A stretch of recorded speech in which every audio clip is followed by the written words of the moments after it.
They called me strong, and for a long time, a really long time, I believed them. I wore that word like it was proof of something, proof that I was dependable, that I was capable, that people could count on me when everything else was falling apart. And honestly, part of me was proud of that. I genuinely loved being the person who could figure it out, the one who could hold it together when nobody else could. That was my identity for as long as I can remember, and it started a lot earlier than most people realize. Because here's the thing about being called strong. It doesn't usually start when you're ready for it. It starts when you're young, when you're still a child and the world is already handing you things that grown adults wouldn't know how to carry themselves. I grew up watching my mother survive things I still don't have full words for. Violence, fear, the kind of chaos that leaves marks on children whether they understand it or not. I was the oldest, and being the oldest meant, without anyone ever saying it out loud, that my job was to hold things together, to protect, to not fall apart, to be the steady one in the room. So that's what I became. By the time I was 14 years old, I had already lost my first child. My son was born at 24 weeks. He lived for 4.5 hours and he passed away in my arms. I was 14, and I can still remember sitting in that hospital, feeling this strange blankness inside of me, like the grief was too large for my body to process all at once. It wasn't until the service that I completely broke down, because up until that moment, I had been holding it together for everybody else in that room who was watching me. Again, I was 14 years old, and I was already performing strength for other people. And that was the beginning of something I would carry for the next 3 decades. Here's what I want you to understand about the kind of strength I'm talking about. Because there is real strength, genuine, earned strength that saves your life. And then there is the performance of strength, the costume, the thing that you wear every single day until you forget you're wearing it. For most of my adult life, I was doing both at the same time, and I stopped being able to tell the difference. I spent years in a career that I genuinely loved. I worked my way up over 25 years through supervisor roles, manager positions, acting director level work, managing large teams, being the person leadership called when they needed someone to come in and fix something. That part of me was real. I earned every bit of it. But here's the part that wasn't sustainable. I could not turn it off. I could not walk away from the desk and actually rest. I could not hear what someone's crisis without absorbing it as my own responsibility. I could not, and this is the honest truth, I could not figure out where my job ended and where it began. The two had fused so completely that I genuinely believed my worth was tied to what I could produce, what I could solve, and what I could carry. And I want to tell you about a specific moment, because one of the most important stories of my life happened quietly inside of an emo. It was July of 2014. My family was 4 days away from losing our housing. We were in a real crisis, not a metaphor, not a rough patch, a genuine emergency. And in the middle of that, I had to resign from a job I loved. I had worked there for 5 years. I had plans to retire from that company. I genuinely cared about my team, the patients we served, and the work we were doing. And when I sat down to write that resignation letter, 4 days before we would have had nowhere to live, I spent that letter apologizing to my team, making sure my references were protected, making sure the transition was handled with care. I was losing my home in 4 days, and my first instinct was to make sure everyone else was okay. And that is what performing strength looks like from the inside. That is the part nobody ever sees. There was a season, about 2 years after that, where my body started doing something I didn't know how to explain. I actually wrote about it at the time, because writing has always been how I process truth when I'm not ready to say it out loud yet. And what I wrote was something like this. There are so many things going through my mind all day and every day. So many things that I cannot organize my thoughts and I feel helpless. It is frustrating because I have always been the one who is the super organizer, the super performer, the one to make sense of complex issues, the one who is sharp and always prepared. I was describing myself in the past tense, and I think that was the first time I really understood just how much I had built my entire identity around what I could do.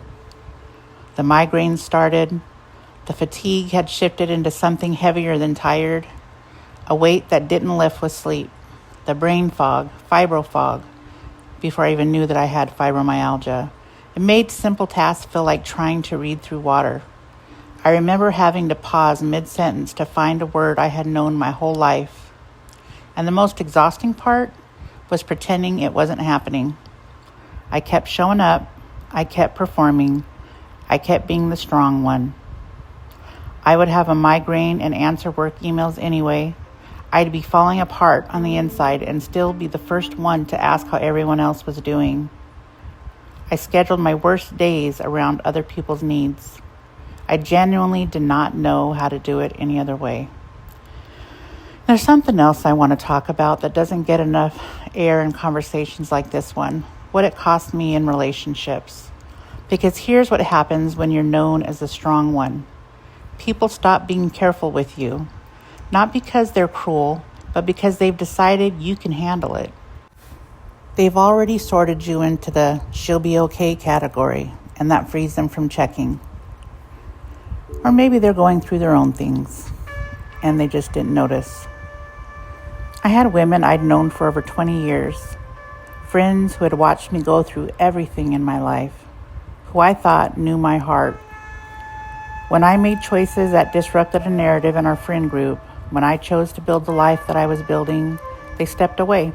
They chose a different side of a story that didn't have much truth in it, and I lost them. I lost them all at the same time, the same day. All of them, 20 plus years gone.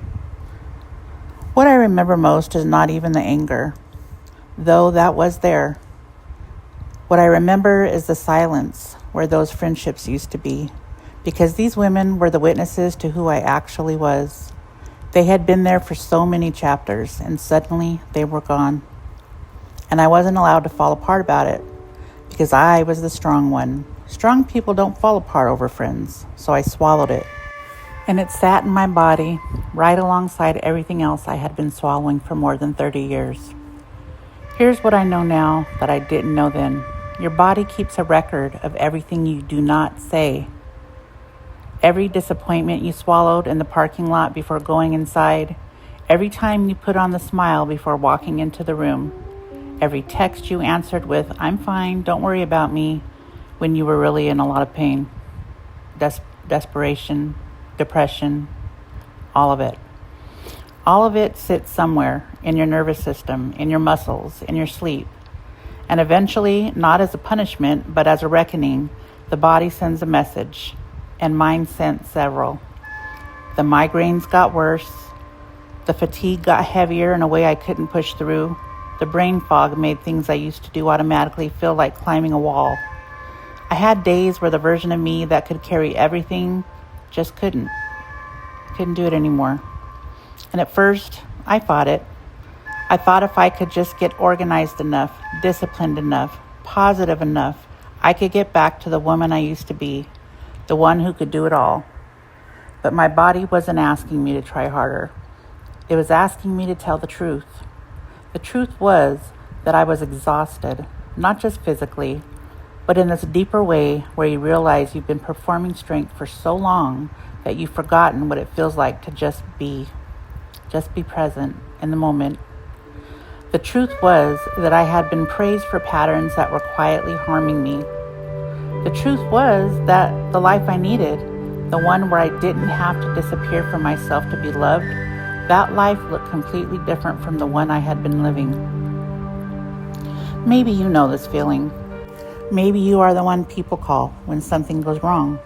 Maybe you're the oldest daughter, the mama, the caretaker, the problem solver, the person who holds everybody's pieces together while quietly wondering who's going to hold yours.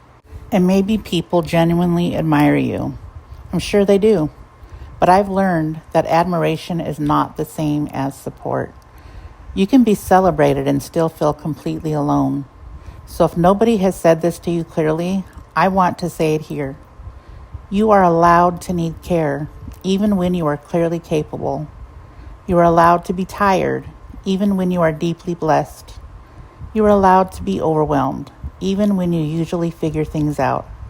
You don't have to earn rest by collapsing first. You don't have to be useful every single moment to be worthy of love. I'm still learning this. Honestly, some days I'm better at it than others. But I'm learning to notice when my body tightens before I say yes. I'm learning that a slower pace is not the same as a smaller life. I'm learning that some days the bravest thing I can do is not push through. It's to pause. It's breathe.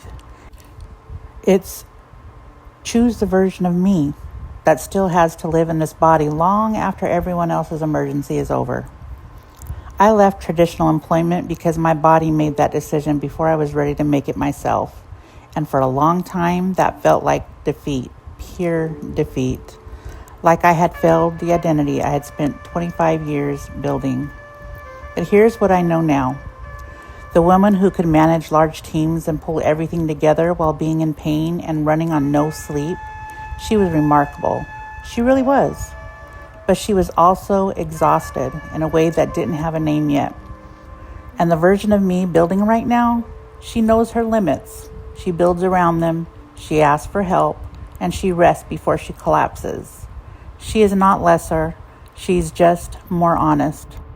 And I think that honesty, that willingness to stop performing strength and start actually living is the bravest thing I've ever done.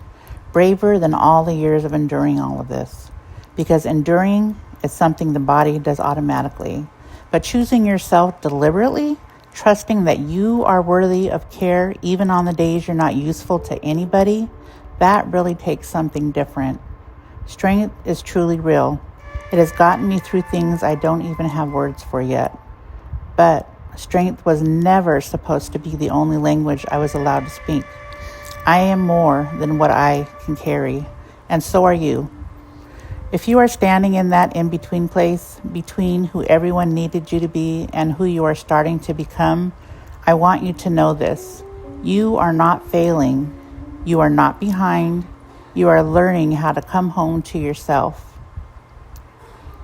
This is Tea Talks with Theresa, and today we are not just surviving. We are making room for the version of us that actually gets to live.